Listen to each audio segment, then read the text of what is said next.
warahmatullahi wabarakatuh. Perkenalkan, nama saya Naura Pandiamurti dengan NIM P13374371254046 dari kelas 1C. Di sini saya akan menjelaskan current issue dengan tema yang saya dapatkan, yaitu rekam kesehatan elektronik dengan judul kajian implementasi platform Satu Sehat sebagai rekam kesehatan elektronik atau RKE di Indonesia. Yang pertama, latar belakang. Rekam kesehatan elektronik atau RKE merupakan kumpulan dari rekam medis elektronik atau RME pasien yang memungkinkan pertukaran informasi terintegrasi antar penyedia layanan kesehatan, sehingga tenaga kesehatan dapat memperoleh gambaran yang komprehensif mengenai kondisi pasien yang ditanganinya. RKE berisi semua perawatan dan pemeriksaan yang pernah dijalani pasien, misalnya kunjungan ke klinik layanan primer, klinik spesialis, rumah sakit, atau laboratorium klinis. Berdasarkan apa yang dikemukakan oleh Pradita dan Fitriani pada 2024, penerapan RKE menerapkan konsep interoperabilitas, di mana dua sistem atau lebih memiliki kemampuan untuk dapat mempertukar informasi. Kemudian informasi yang telah ditukar tersebut dapat digunakan oleh sistem. Interoperabilitas data kesehatan menjadi fondasi utama dalam upaya mewujudkan transformasi digital layanan kesehatan yang efisien, berkelanjutan, dan berorientasi pada pasien. Sebagai respon atas hal tersebut, Kementerian Kesehatan Republik Indonesia meluncurkan platform interoperabilitas nasional yakni Satu Sehat yang bertujuan untuk mengintegrasikan data kesehatan dari berbagai sistem di seluruh Fasyankes. Satu Sehat merupakan inisiatif strategis guna membangun sistem interoperabilitas data kesehatan secara nasional. Menurut Zakirah, pada 2025, program ini tidak hanya menekankan pada integrasi sistem rekam medis elektronik antar Fasyankes saja, tetapi juga memperluas jangkauan layanan digital melalui aplikasi mobile Satu Sehat yang berorientasi pada pelayanan kesehatan individual. Satu Sehat telah diimplementasikan secara bertahap sejak tahun 2022 dan diproyeksikan menjadi ekosistem yang menghubungkan sistem informasi laboratorium, farmasi, manajemen logistik, bahkan aplikasi kesehatan masyarakat dengan satu referensi data nasional yang tersentralisasi. Oleh karena itu, kajian ini bertujuan untuk mengisi literatur dengan mengevaluasi implementasi Satu Sehat sebagai sistem interoperabilitas data kesehatan nasional di Indonesia. Kajian ini akan melahirkan sejauh mana Satu Sehat telah mencapai tujuannya, menganalisis tantangan yang dihadapi dalam proses implementasinya, serta merumuskan strategi atau rekomendasi yang dapat digunakan untuk memperkuat peran Satu Sehat dalam membangun sistem kesehatan yang terintegrasi secara digital.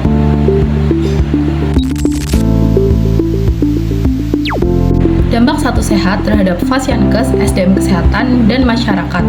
Yang pertama, bagi Fasyankes, Satu Sehat mendukung koordinasi pelayanan rujukan antar Fasyankes, yang kemudian menyajikan data dengan cepat, akurat, sehingga mendukung pengambilan keputusan.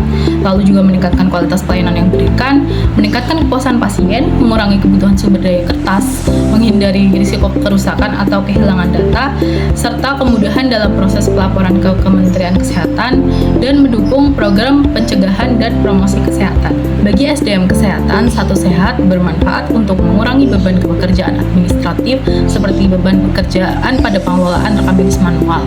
Nakes dan Named dapat mengakses data pasien secara real time, jelas, lengkap, terfilter, dan terintegrasi, memudahkan PPA dalam mencatat data klinis pasien, mendukung tenaga kesehatan dalam melakukan perawatan yang berkelanjutan atau continuity care. Data yang lengkap, jelas, akurat, real time, dan terintegrasi dapat meningkatkan ketepatan diagnosis dan pengambilan keputusan atau tindakan. Kemudian memudahkan tenaga kesehatan dalam mengolah klaim pembiayaan kesehatan dan mengerjakan pelaporan, juga meningkatkan komunikasi tenaga kesehatan dengan pasien. Sedangkan bagi masyarakat, Satu Sehat berdampak kemudahan dalam akses data kesehatan pribadi. Masyarakat dapat memantau status kesehatannya seperti alergi, penyakit kronis, imunisasi, vaksinasi, dan lain-lain. Satu Sehat memberikan efisiensi dalam proses administrasi seperti pendaftaran antrian. Kemudian juga meningkatkan literasi masyarakat mengenai kesehatannya, kemudahan masyarakat dalam mendapatkan perawatan, dan tindakan yang sesuai melalui sistem rujukan yang terintegrasi. Implementasi Satu Sehat di Indonesia menghadapi berbagai tantangan yang bersifat teknis, infrastruktur, dan sumber daya. Tidak sedikit dari sumber daya kesehatan yang belum siap karena berbagai faktor, seperti kurangnya pelatihan, rendahnya keterampilan komputer, serta pemahaman terbatas terhadap standar interoperabilitas dan prinsip keamanan data. Dari segi teknis, banyak SIM RS, Fasyankes, dan institusi yang struktur datanya belum kompatibel dengan Satu Sehat. faktor infrastruktur dan kondisi geografis juga menjadi penghambat, di mana saat ini masih banyak Fasiankes terutama di daerah 3T yang belum memiliki infrastruktur jaringan yang stabil dan perangkat keras yang memadai untuk mendukung implementasi sistem satu sehat.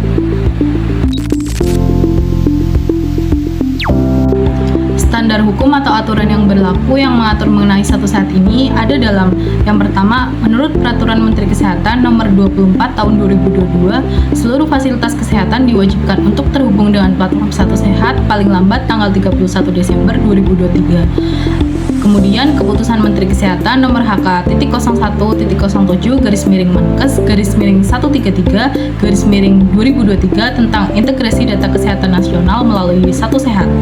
Kemudian yang terakhir, Peraturan Menteri Kesehatan Nomor 18 Tahun 2022 tentang penyelenggaraan satu bidang kesehatan melalui Sistem Informasi Kesehatan. Dalam upaya mengoptimalkan implementasi Satu Sehat di Indonesia, sejumlah strategi perbaikan yang komprehensif perlu diterapkan, mencakup dimensi teknologi, sumber daya manusia, serta koordinasi lintas sektor. Diperlukan pelatihan teknis yang mendalam serta program pendampingan berkelanjutan bagi tenaga kesehatan guna meningkatkan proses implementasi dan pengembangan sistem. Koordinasi dan kolaborasi lintas sektor perlu digiatkan oleh pemerintah dalam mengatasi infrastruktur di daerah 3T. Dan itu artinya pemerintah juga perlu memberikan fokusnya dalam membangun fasilitas pelayanan kesehatan yang layak guna meminimalisasi kesenjangan antara akses layanan kesehatan. Kesimpulannya, Satu Sehat merupakan platform interoperabilitas data kesehatan nasional di Indonesia yang menghubungkan data RME antar fasilitas pelayanan kesehatan. Satu Sehat memiliki manfaat dalam meningkatkan efisiensi proses administrasi, klinis, dan pelaporan dalam sektor kesehatan. Namun, penerapan platform ini masih memiliki banyak hambatan, di antaranya kurangnya kesiapan pegawai atau tenaga kesehatan dalam pengelolaan data secara digital, tidak kompatibelnya struktur data, serta kesenjangan infrastruktur fasilitas pelayanan kesehatan di Indonesia. Untuk mengatasi hal tersebut, perlu adanya pelatihan sumber daya manusia, koordinasi dan kolaborasi lintas sektor, serta pengutamaan penyediaan fasilitas kesehatan di daerah-daerah di Indonesia. Sekian video dari saya, mohon maaf apabila ada kesalahan dalam penyampaian. Wassalamualaikum warahmatullahi wabarakatuh.